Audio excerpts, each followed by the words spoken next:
الرحیم الحمدللہ رب العالمین والصلاة والسلام علی سید الانبیاء والمرسلین وعلی آلہ وصحبہ اجمعین اما بعد فاعوذ باللہ من الشیطان الرجیم بسم اللہ الرحمن الرحیم وکم من قریۃ اہلکناها فجاءها بأسنا بیاتا او هم قائلون صدق اللہ العلی العظیم وصدق رسولہ النبی الکریم الامین۔ سورۃ الاعراف کی ورس نمبر 4 میں اللہ رب العزت نے فرمایا کتنی ہی بستیاں جن کو ہم نے ہلاک کیا، رات کے وقت ان پر عذاب آیا یا اس وقت عذاب آیا جب وہ دن کو سو رہے تھے۔ تو یعنی قوموں پر رات کو بھی عذاب آیا جو مشرک اور کافر قومیں تھیں، اللہ کے رسولوں کو جھٹلانے والی قومیں تھیں، رات کو بھی عذاب آیا ان پر اور دن کو بھی عذاب آیا۔ تو یہاں کچھ لوگ دن کو نہیں سوتے، وہ کہتے ہیں دن کو سوتے ہوئے قوموں پر عذاب آیا، او ہم قائلون، جب وہ قیلولہ کر رہے تھے، جب وہ دن کو سو رہے تھے۔ بھئی رات کو بھی تو عذاب آیا قوموں پر، تو پھر رات کو بھی کیا نہیں سوئیں گے؟ تو دن کو سونا، قیلولہ کرنا، یہ نبی اکرم صلی اللہ علیہ وسلم کی سنت مبارکہ ہے، کیونکہ آپ صلی اللہ علیہ وسلم رات کو طویل قیام فرمایا کرتے تھے، تو دن کو آپ اکثر قیلولہ فرمایا کرتے تھے۔ تو دن کو سنت سمجھ کر قیلولہ کرنا چاہیے، اس سے آدمی حشاش بشاش ہو جاتا ہے، اس میں فریشنس آ جاتی ہے، بندہ فریش ہو جاتا ہے اور پرسکون ہو جاتا ہے اور زیادہ انرجی بندے کو حاصل ہو جاتی ہے۔ پہلے فرسٹ ٹائم بندہ کام کاج کرتا ہے، تھوڑی دیر آرام کر لے تو سیکنڈ ٹائم بھی اسی طرح فریش ہو کر انسان انرجیٹک ہو کر اور طاقت اور مضبوطی کے ساتھ بندہ دنیا، دین اور دنیا کے کام کر سکتا ہے۔ تو نبی اکرم صلی اللہ علیہ وسلم اکثر دن کو آرام فرمایا کرتے تھے۔ یہ بڑی مشہور و معروف حدیث پاک حضرت انس بن مالک رضی اللہ تعالیٰ عنہ فرماتے ہیں، نبی اکرم صلی اللہ علیہ وسلم حضرت ام سلیم رضی اللہ تعالیٰ عنہ کے گھر تشریف لاتے، وہ آپ کے لیے لیدر شیٹ، چمڑے کا گدا فرش بچھا دیتی، تو حضور علیہ الصلوۃ والسلام اس پر قیلولہ فرمایا کرتے تھے، اس پہ مڈ ڈے نیپ آپ لیا کرتے تھے، پاور نیپ یا کہہ سکتے ہیں، یا سلیپنگ ایٹ نون، یعنی دوپہر کا سونا آپ وہاں سویا کرتے تھے۔ تو اس میں بہت عرصہ پہلے میں نے ایک مرتبہ پڑھا تھا کہ حضور علیہ الصلوۃ والسلام جناب ام سلیم رضی اللہ تعالیٰ عنہ کے گھر اس لیے آپ آرام فرمایا کرتے تھے کیونکہ یہ رضاعت میں آپ کی رشتہ دار تھیں، رضاعت میں آپ اس کے قریبی رشتہ دار تھے، تو اس حوالے سے آپ ان کے گھر میں راحت اور آرام کرنے کے لیے تشریف لے جایا کرتے تھے۔ تو پہلے عرب میں رشتہ داریوں کو بڑھایا جاتا تھا، تعلق داریوں کو بڑھایا جاتا تھا، رضاعت کے رشتے، نسب کے رشتے، بلکہ نسب یاد کرایا جاتا تھا۔ لیکن اب انسان ایک دوسرے سے دور ہوتے جا رہے ہیں، مسلمان ایک دوسرے سے دور ہوتے جا رہے ہیں، بہن بھائی ایک دوسرے سے دور ہوتے جا رہے ہیں اور رشتہ دار آپس میں قطع تعلق کر رہے ہیں، قطع رحمی کر رہے ہیں، صلہ رحمی کی بجائے قطع رحمی پر اتر آئے ہیں۔ تو مسلمانوں کو بھی چاہیے کہ حضور علیہ الصلوۃ والسلام کی اس سنت پر بھی عمل کرتے ہوئے رشتہ داری کو قطع نہ کریں بلکہ اس کو ملائیں اور بڑھائیں۔ حضور نبی اکرم صلی اللہ علیہ وسلم جب قیلولہ فرمایا کرتے تھے جناب ام سلیم کے گھر، تو جب آپ بیدار ہوتے تو جناب ام سلیم رضی اللہ تعالیٰ عنہ آپ کے مبارک جسم سے پسینہ سمیٹ لیا کرتے تھے، آپ کے بال بھی جو جڑتے تھے ان کو بھی لے لیا کرتے تھے، ایک شیشی میں ملا کر اس خوشبو کو استعمال کیا کرتے تھے، کیونکہ حضور علیہ الصلوۃ والسلام کے پسینہ مبارک کی خوشبو بھی ساری دنیا کی خوشبوؤں سے زیادہ خوشبودار تھی۔ ایسی خوشبو نہیں ہے کسی پھول میں جیسی خوشبو میرے نبی کے پسینے میں ہے۔ تو آپ صلی اللہ علیہ وسلم جب گلیوں سے گزرتے تو صحابہ کرام کو پتہ چل جاتا تھا آپ اس گلی سے گزر کر گئے ہیں، یہاں سے آپ صلی اللہ علیہ وسلم کی مہک آ رہی ہے۔ تو حضرت انس بن مالک رضی اللہ تعالیٰ عنہ نے کمال کر دیا، آپ نے وصیت کی کہ اس پسینے کو سنبھال کر رکھیں اور جب میں فوت ہو جاؤں تو میرے جسم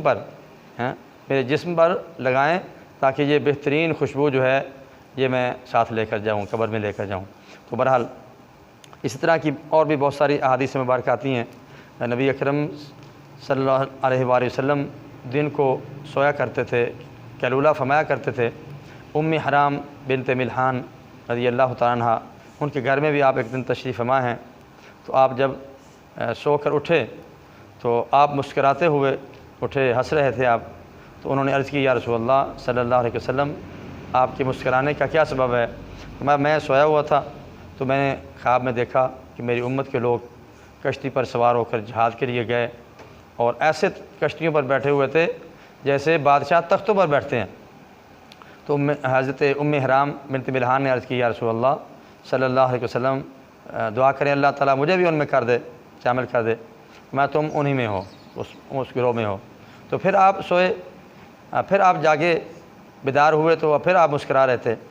فرمایا 2 یا 3 مرتبہ فرمایا، اسی طرح معاملہ ہوا۔ تو عرض کرتی ہیں یا رسول اللہ دعا کریں اللہ مجھے بھی ان میں شامل فرما دیں۔ فرمایا تم پہلے بیچ میں ہو، تم پہلے گروہ میں ہو۔ تو پھر یہ اپنے ہسبینڈ حضرت عبادہ بن صامت رضی اللہ تعالیٰ کے ساتھ جہاد پر گئیں، اور وہاں سواری پر سوار ہونے لگیں یا اترنے لگیں تو گر کر شہید ہو گئیں۔ تو اسی طرح اور بھی بہت سارے واقعات ہیں۔ حضرت سہل بن سعد رضی اللہ تعالیٰ فرماتے ہیں جمعہ کے دن ہمیں بہت خوشی محسوس ہوتی تھی، ٹھیک ہے، ہم بہت فیل ہیپی،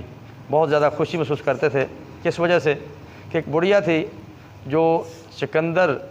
اس کو ہنڈیا میں ڈالتی، پھر اوپر جو کا powder, barley, powder of barley وہ اوپر ڈالتی، تو یہ گوشت کا نعم البدل ہو جاتا، جیسے گوشت کا ذائقہ آتا ہے ایسا ذائقہ آتا۔ تو پھر ہم جمعہ کی نماز ادا کرنے کے بعد ہم وہاں آتے اس بڑھیا کے پاس، تو ہمیں وہ جو کا حلوہ وغیرہ جو تیار کرتی اور چقندر کا وہ ہمیں عطا کرتی، ہمیں دیتی، تو ہم بڑی خوشی محسوس کرتے تھے۔ اور ہم کھانا بھی جمعہ کے بعد کھایا کرتے تھے، اور قیلولہ بھی جمعہ کے بعد ہی کیا کرتے تھے، یعنی قیلولہ نبی اکرم کی بھی سنت ہے اور آپ کے اصحاب کی بھی سنت ہے۔ اور اسی طرح ایک اور واقعہ بھی بڑا مشہور و معروف ہے۔ حضرت علی رضی اللہ تعالیٰ عنہ کے گھر میں نبی اکرم صلی اللہ علیہ وسلم تشریف لائے، حضرت فاطمہ الزہرا رضی اللہ تعالیٰ عنہ کے گھر میں، تو آپ نے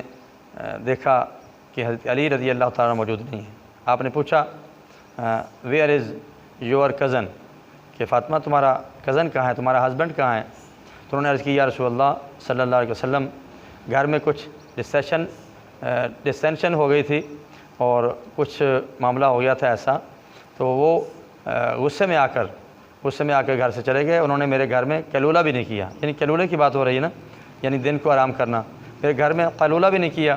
اور وہ یہاں سے چلے گئے۔ تو حضور علیہ الصلوۃ والسلام نے ایک آدمی کو بھیجا کہ ان کو دیکھ کر آئیں کہاں ہیں، تو وہ تلاش کرتے ہوئے جب مسجد میں آئے تو انہوں نے دیکھا کہ علی از سلیپنگ ان دا ماسک، یہ مسجد میں علی رضی اللہ تعالیٰ عنہ سوئے ہوئے تھے، آپ نیند کر رہے تھے۔ تو نبی اکرم صلی اللہ علیہ وسلم تشریف لائے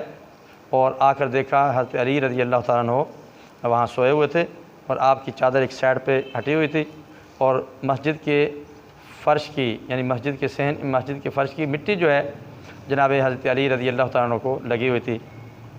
تو حضور علیہ الصلوۃ والسلام جھاڑنے لگے اور ساتھ یہی کہا گیٹ اپ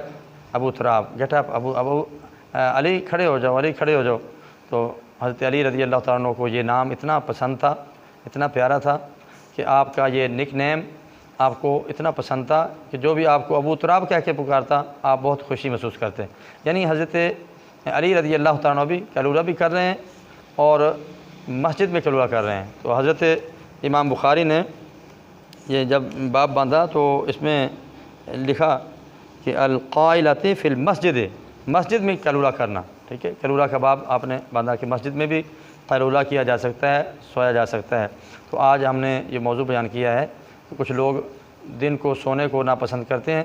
تو دن کو سو سکتے ہیں اور نبی اکرم صلی اللہ علیہ وسلم کی سنت مبارکہ سمجھ کے سو سکتے ہیں۔ اور کچھ ملکوں میں نے پڑھا ہے کہ بچوں کو اور اسی طرح اپنے ملازمین کو، اسٹوڈنٹس کو، اپنے ٹیچر کو دن کو پاور نیپ دیتے ہیں، مڈ ڈے نیپ، تاکہ وہ کچھ دیر کے لیے راحت کر لیں، آرام کر لیں، سو جائیں، اس کے بعد دوبارہ حشاش بشاش ہو کر پڑھا جائے۔ تو اب گرمیوں کا موسم ہے، تو اب گرمیوں کے موسم میں جس سے ہو سکے وہ ضرور آرام کرے دن کو۔ اور جو لوگ رات کو 2-3 بجے تک جاگتے رہتے ہیں، دنیاوی مشاغل میں، فلموں ڈراموں میں، اور گپیں ہانکتے رہتے ہیں، شغل میلے میں رہتے ہیں، صبح کوئی نماز بھی نہیں پڑھتے، اور پھر وہ 12 بجے دن کو اٹھتے ہیں، ان کو قیلولہ کرنے کی کیا ضرورت ہے؟ قیلولہ تو وہ کرے جو نبی اکرم صلی اللہ علیہ وسلم کی سنت پر عمل کرے، رات کو جلدی سوئے، صبح اٹھ کر تہجد پڑھے، نماز پڑھے، تو دن کو تھوڑی دیر ریسٹ کر لے، تھوڑی دیر راحت کر لے۔ اور جو 12 بجے اٹھے اس کو تو قیلولہ کرنے کی ضرورت ہی نہیں ہے، اس کو مڈ ڈے نیپ لینے کی ضرورت نہیں ہے،